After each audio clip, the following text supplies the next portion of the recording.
Opening hook, a story of hope in the heart of West Africa. Imagine a place where the scars of war run deep, where the sound of gunfire once drowned out the songs of birds, and where young men, caught in a cycle of despair, picked up weapons instead of dreams. Now picture those same young men, standing in golden fields under the blazing West African sun, their hands no longer gripping rifles but cradling seeds, shovels, and hope. This isn't a fairy tale. It's a real-life story of Burkina Faso, a nation in West Africa that's rewriting its future, turning battlegrounds into thriving farmlands. This is a story of Captain Ibrahim Traoré, a visionary leader who dared to dream of peace and planted the seeds for a revolution that's changing lives, one harvest at a time. Buckle up, because this tale of transformation is about to blow your mind. Seedling flex biceps. The crisis that shaped a nation. Burkina Faso, a landlocked country in the heart of West Africa, was once a place where hope seemed lost. By the time Captain Ibrahim Traoré took leadership, the nation was crumbling under the weight of violence and instability. Armed groups, often made up of Burkina Faso's own youth, roamed the northern Sahel region, turning entire communities into no-go zones. Fear ruled, and the rule of law was a distant memory. These weren't foreign invaders. They were young men, some barely out of their teens, driven not by ideology but by desperation. Poverty was crushing, jobs were non-existent, and education was a luxury few could afford. For many, joining an armed group wasn't about power. It was about survival, a way to find belonging and purpose in a world that offered neither. But Captain Traoré saw something others didn't. He didn't see these young men as enemies to be defeated, but as sons of Burkina Faso, lost to a system that had failed them. Instead of waging war with bullets, he chose a different weapon, opportunity. His vision was bold, daring, and unlike anything the world had seen, a plan to turn fighters into farmers and battlefields into harvest fields. This wasn't just a peace plan. It was a revolution rooted in hope, hard work, and the fertile soil of Burkina Faso. Ear of Rice, the Green Reintegration Initiative, a game-changing vision. At the heart of this transformation is the Green Reintegration Initiative, a program that's as powerful as its name suggests. Green for the promise of agriculture and new beginnings, and reintegration for bringing these young men back into the heart of their communities. This isn't a small-scale project. It's a nationwide movement that's changing the very fabric of Burkina Faso. Here's how it works. Former fighters, those who once carried guns and spread fear, are invited to lay down their weapons. In return, they're given something far more powerful, a chance to rebuild their lives. The program offers training in modern farming techniques, from soil health to crop rotation, irrigation to small-scale agribusiness. These men learn practical skills to grow food and earn a living. A plot of land. Each participant gets their own piece of Burkina Faso to call their own, a symbol of stability and belonging in a country where land is life.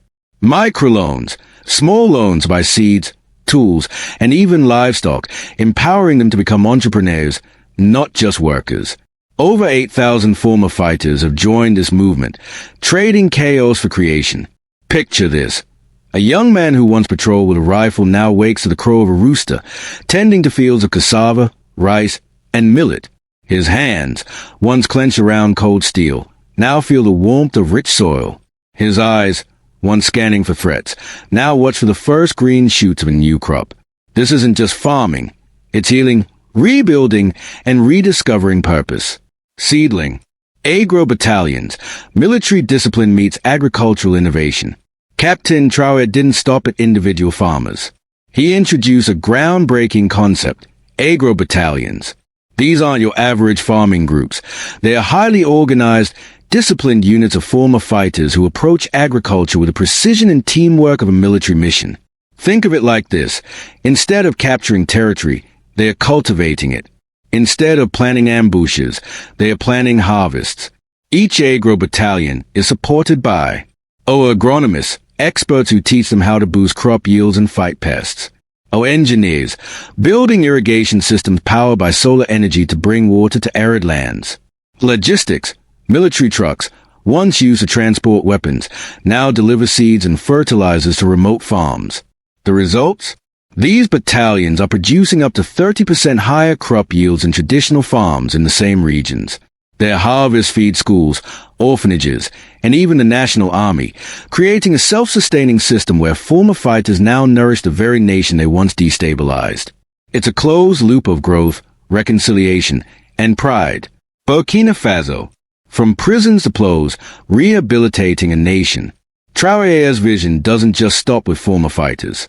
He's extended his philosophy of productive rehabilitation to Burkina Faso's prison system. In a revolutionary program, inmates can reduce their sentences by working on state-run farms. For every month of diligent work, they shave 3 months off their sentence. This isn't just about passing time, it's about transforming it into something meaningful. Prisoners learn valuable farming skills, giving them a path to legitimate work upon release. The physical act of planting and harvesting replaces the idleness of a prison cell, fostering discipline and purpose. For the nation, this program boosts food production, reduces reliance on imports, and turned prisons into hubs of rehabilitation.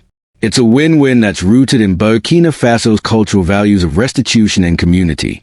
The numbers don't lie, a nation healing. The success of Traoré's programs isn't just feel-good stories, it's backed by hard data.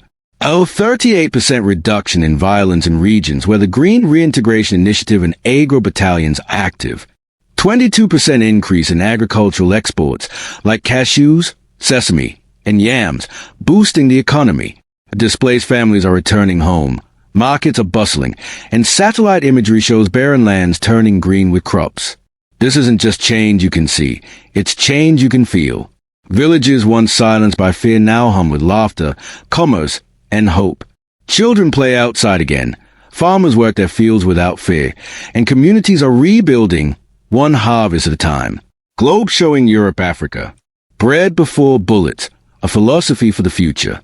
At the core of Traoré's vision is a simple yet profound motto, bread before bullets. This isn't just a catchy slogan, it's a radical shift in priorities. Instead of pouring resources into weapons, Burkina Faso is investing in irrigation, seeds, and fertilizers. Instead of fighting endless wars, it's fighting hunger, poverty, and hopelessness. The Soil to Sovereignty program is the heart of this philosophy. By giving former fighters land, tools, and loans, Traoré is giving them a stake in their nation's future. Land in Burkina Faso isn't just dirt, it's identity, heritage, and pride. By reconnecting these men to their cultural roots, Traoré is building a nation of citizens who feel they belong. A blueprint for Africa and beyond. Burkina Faso's transformation is catching the world's attention. The African Union and United Nations have praised Traoré's approach as a model for peacebuilding. Countries like Mali, Niger, and Chad, facing similar challenges, are studying this Burkina blueprint to see how they can replicate it. The lesson is clear. Peace isn't won with guns alone. It's built with opportunity, dignity, and a shared vision for the future. Closing. A vision for tomorrow. 10 years from now, Burkina Faso could be a beacon of hope for Africa, a nation that feeds itself, exports to its neighbors, and solves its own problems with wisdom and innovation. Captain Ibrahim Traoré has shown the world that even in the most challenging circumstances, peace is possible when you invest in people over weapons. This is more than a story about farming. It's a story about hope, resilience, and the power of visionary leadership to rewrite a nation's destiny. Glowing star. So, what do you think? Could this model change the world? Drop your thoughts in the comments. Hit that like button and subscribe for more stories of hope and transformation. Let's keep the conversation growing, just like Burkina Faso's fields.